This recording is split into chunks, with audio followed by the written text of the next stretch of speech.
So guys, to. Itatry natin kung totoo ba talaga yung nasa Facebook, yung nagluluto sa mainit na araw, yung itlog. Ito. Nilagyan ko yan ng konting oil para di ko nalalagyan mamaya. Hintayin lang natin hanggang uminit. Mamayang alas 12, lalagyan na natin ng itlog.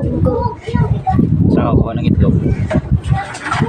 Kayo maingay kasi itlog to ng kalapati ng papa ko.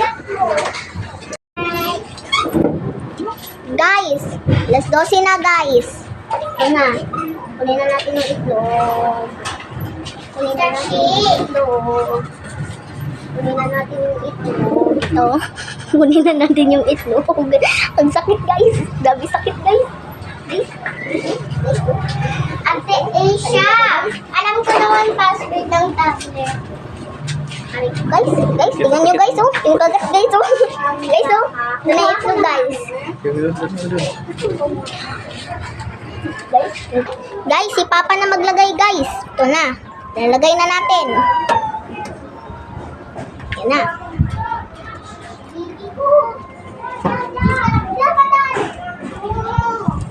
Bago. Yan guys, oh. Niluto natin. Tatry natin kung talaga. Kung akit ka kay Papa. Ito Teng! Awakan mo si ano. Wala nang bago. Puro init. Ang init. Wala nang bago sa itlog. So, ano masabi mo sa sa mga naglabas sa Facebook? Ito Ito hindi. Guys, hindi pala totoo guys. Ito to. Hindi nga totoo. Ate Aisha! Hindi siya nagluluto. Ate Aisha! Tingnan natin yung mamaya. Balikan natin. Oh. Guys, mainit ang hawakan guys. Fake news pala. Hindi siya naluto. No? Yan, nahalo lang siya sa oil. Sayang na yung itlog natin.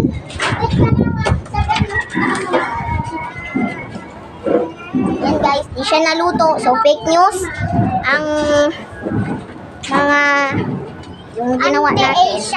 Fake news yung nagluluto sa ano. Pwede ako